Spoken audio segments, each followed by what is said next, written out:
নমস্কার বন্ধুরা, চলে এলাম আবারও বাঙালি রান্নাঘরে একটা নতুন রেসিপি নিয়ে। দেখো আমি প্লেটের মধ্যে কি দেখছি, এটা এটা গাঁদাল পাতা, এটাকে কেউ গন্ধ পাতাও বলে থাকে।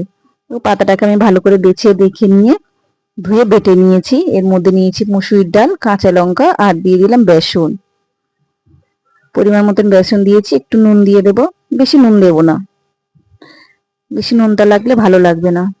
দেখো যাদের পেটের সমস্যা আছে সবাই খেতে পারবে এই পাতাটা। যাদের পেটের সমস্যা আছে তাদের জন্য বেশি ভালো পাতাটা, শরীরের পক্ষে খুবই ভালো। দেখো আমি সুন্দর করে সবটা মেখে নিয়েছি।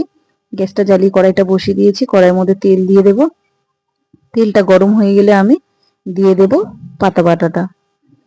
ছোট ছোট করে বড়াটা দেব, খুব বড় করব না, মাঝারি সাইজে থাকবে। দেখো বড়া করতে গেলে একটু, যে কোনো কিছু ভাজাভুজি করতে গেলে কড়াই একটু বেশি করে তেল দিতে হয়।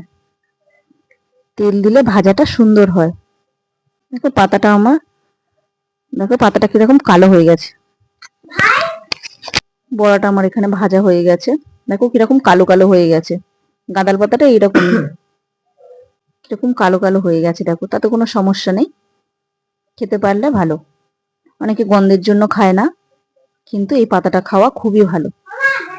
আমার ভাজা হয়ে গেছে, তুলে নিয়ে আবার বাদ বাকি যেটা রয়েছে আমি দিয়ে দেবো এর মধ্যে। এভাবে আমি সবটা সুন্দর করে ভেজে নেব। প্লিজ কে কোথা থেকে দেখছো ভিডিওটা কমেন্টে জানিও। ভিডিওটা ভালো লাগলে একটা শেয়ার করো, সাবস্ক্রাইব করে চ্যানেলটাকে পাশে থেকো। সবাই ভালো থেকো, সুস্থ থেকো। দেখো বাদ বাকি জিনিসটাও আমার ভাজা হয়ে গেল। চলো কিভাবে বড়াটা হলো আমি দেখাবো। দেখো কত সুন্দর হয়েছে। দেখতে যদি এরকমই হয়, খেতে আরো কত ভালো লাগবে বলে। খেতে খুবই সুন্দর লাগবে। চলো আজকের মতো